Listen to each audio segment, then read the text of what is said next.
In the historic corridors of Watertown, Massachusetts, the mechanisms of authority often operate in the shadows of tradition. But what happens when the very systems designed to protect public accountability are brought into sharp focus?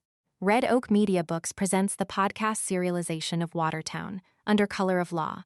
I'm your host, and together we are embarking on a comprehensive examination of the intersection between local governance, law enforcement, and the judicial systems of the Commonwealth.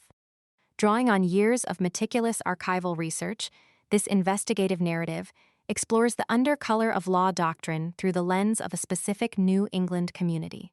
We will dive deep into the internal institutional mechanics of the Watertown Police Department and the procedural history surrounding the Officer Khalil Mafhoum case. From the courtroom proceedings of West Roxbury to the administrative oversight of Middlesex County, this is an essential record of the friction between individual rights and institutional power. This is Watertown, Under Color of Law, Prologue. They say that in a small town, secrets don't die. They just get buried under enough municipal asphalt to keep the tires from popping. In Watertown, the asphalt is $5 million thick, and the secrets have badges. You might wonder why a story like this is being told now, in the clear, biting air of 2026. Why bother digging up the phantom residency of an officer who lives on a street that doesn't exist, or the silent complicity of a city council that treats a moral crisis like an inconvenient spam filter? The answer is as simple as a grammar correction.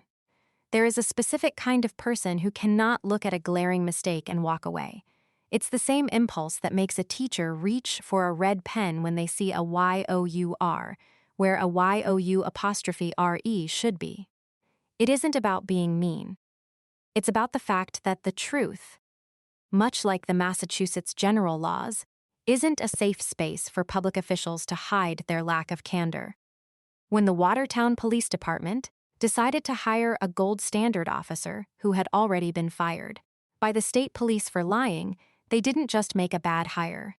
They left a giant, glaring typo on the public record. The WPD assumed no one would be looking closely enough to notice that their new hero was living a double life 58 miles away in New Hampshire, while swearing under oath in the West Roxbury courthouse that he lived in Massachusetts, only 9 days after signing a federal banknote swearing he resided in New Hampshire.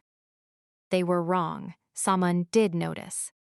As we trace the digital breadcrumbs of cruiser GPS logs and unconstitutional restraining orders, you will see a common defense mechanism begin to churn. When people are faced with accountability, they rarely reach for an apology. Instead, they reach for shame. Shame is a precision tool used to exert control and shift the narrative. It is designed to silence the whistleblower by making her feel like she is the problem for noticing the lie, by characterizing the pursuit of truth as aggressive or shameful.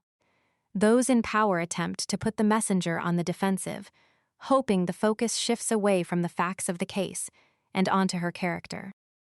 But for shame to stick, there has to be an internal hook for it to grab onto. A sense of personal wrongdoing, or a violation of one's own values. When you have acted with integrity and spoken the truth, that hook doesn't exist. Transparency is not an act of aggression. It is a matter of public record. Our whistleblower? She didn't want to fight. She approached them with the warmth of a neighbor returning a lost dog. Offering a helpful little dossier on their own mistake, she expected a thank you, not a campaign against her mental health. By refusing to accept the shame being offered, she kept the power. She stayed focused on the documentation, the archive, and the case itself, leaving the officials to drown in the optics of their own making. So, pay close attention to the details in the chapters ahead. Look for the woman in the Peter Pan collar, the one with the master's degree, and 30 years of experience in Boston's a lie from the back of a classroom. She is the glitch in the matrix they didn't see coming. The lesson is about to begin. Proceed accordingly. You've been listening to a chapter from Watertown, Under Color of Law. The battle for civic vigilance in Massachusetts is an ongoing journey, and understanding our past is the first step toward securing our future. Produced by Red Oak Media, new chapters of this investigation are released every Tuesday and Thursday. If you want to dive deeper into the documentation and the standards of conduct that govern our local institutions, the complete work will be available soon in Kindle, paperback, and hardcover editions. Be sure to subscribe so you don't miss our next episode, where we continue to highlight the roles of local officials and the complexities of municipal power. Until then, stay vigilant.